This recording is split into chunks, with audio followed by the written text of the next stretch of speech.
దేవుని పరిశుద్ధ నామమునకు మహిమ కలుగును గాక. క్రీస్తునందు ప్రియ దేవుని బిడ్డలారా, ప్రభువైన యేసు క్రీస్తు పరిశుద్ధ నామములో మీ అందరికీ ఈ ఉదయకాల శుభములు తెలియచేయచ్చు ఉన్నాను. ఈ దినమంతయు మీకు మీ కుటుంబానికి దీవెనకరముగాను ఆశీర్వాదకరముగాను దేవుడు అనుగ్రహించాలని మీ కొరకై ప్రార్థిస్తూ ఉన్నాను.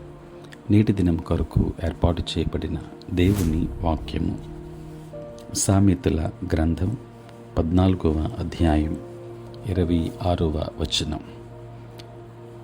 యెహోవా యందు భయభక్తులు కలిగి ఉండుట బహుధైర్యము పుట్టించును, అట్టివారి పిల్లలకు ఆశ్రయస్థానము కలదు.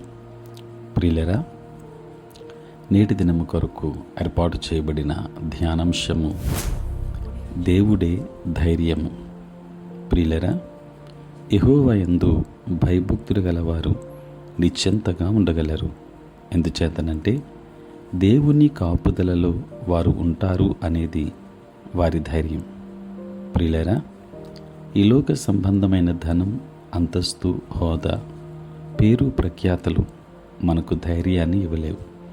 అవి అన్నీ మన కష్టకాలంలో, మన శ్రమల కాలంలో లేదా మన మరణ పడక మీద మనకు ధైర్యాన్ని ఇవ్వలేవు.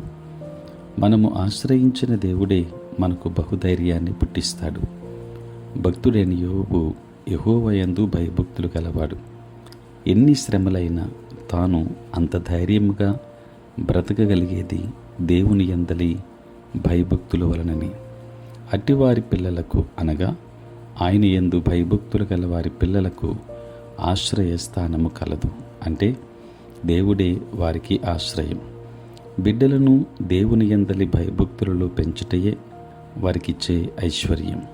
ప్రియులారా, యెహోవా యందు భయభక్తులు కలిగి ఉంటే వారికే కాక వారి బిడ్డల జీవితాలకు గొప్ప ఆశీర్వాదం, గొప్ప ధైర్యం.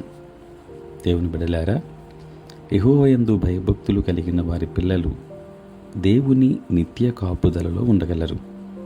కోడి తన పిల్లలను ఏ రీతిగా తన రెక్కల క్రింద దాచుకుంటుందో అదే రీతిగా ఆయన యందు భయభక్తులు గల వారిని, వారి బిడ్డలను తన చేతి నీడలో చేర్చుకుంటాడు.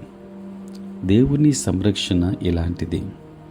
దేవుని ఎడల భయభక్తులు గల వారికి గల నిశ్చింత ఇదే.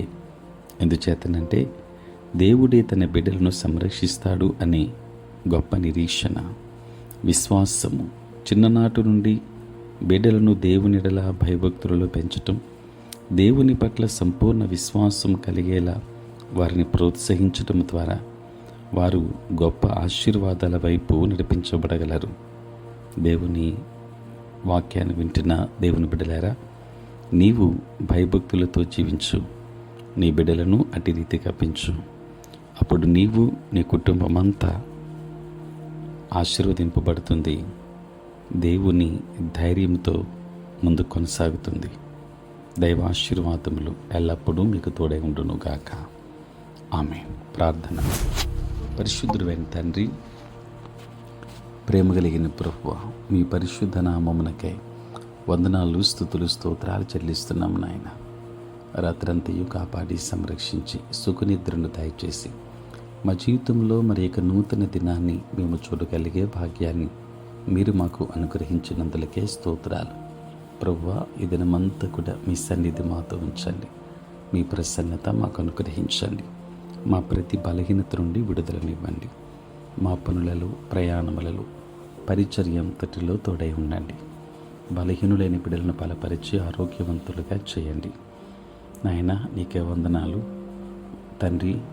ఉద్యోగస్తులు, వ్యాపారస్తులు, కష్టపడి పని చేసుకుంటున్న బిడ్డలందరినీ దీవించండి. చదువుకుంటున్న బిడ్డలకు మీరు తోడుగా ఉండి మీ జ్ఞానమును వారికి అనుగ్రహించండి. తండ్రి, నీ యందు భయభక్తులు కలిగి నీ ఆశీర్వాదములు పొందుకోవడమే కాక తండ్రి, నీ ధైర్యంతో ముందు కొనసాగడానికి కృప చూపించండి. ఎంతోమంది బిడ్డలు నీ నామం ఎరుగక నశించిపోతుండగా వారందరికీ కావలసిన సంపూర్ణ రక్షణ అనుగ్రహించండి. పుట్టినరోజు, పెండి రోజు జరుపుకొనుచున్న బిడ్డలను దీవించి నూతన ఆశీర్వాదములు మెండుగా వారికి అనుగ్రహించుమని తండ్రి, ఈ ప్రాతకాలపు ధ్యానములలో ఏకీభవిస్తున్న ప్రతి కుటుంబాన్ని ఆశీర్వదించుమని యేసు నామంలో ప్రార్థించి వేడుకొనుచున్నాము తండ్రి. ఆమేన్. తండ్రి, కుమార, పరిశుద్ధాత్మ త్రియేక దేవుని దీవెన సదా మీకును మీ కుటుంబానికి తోడై ఉండును గాక. ఆమేన్.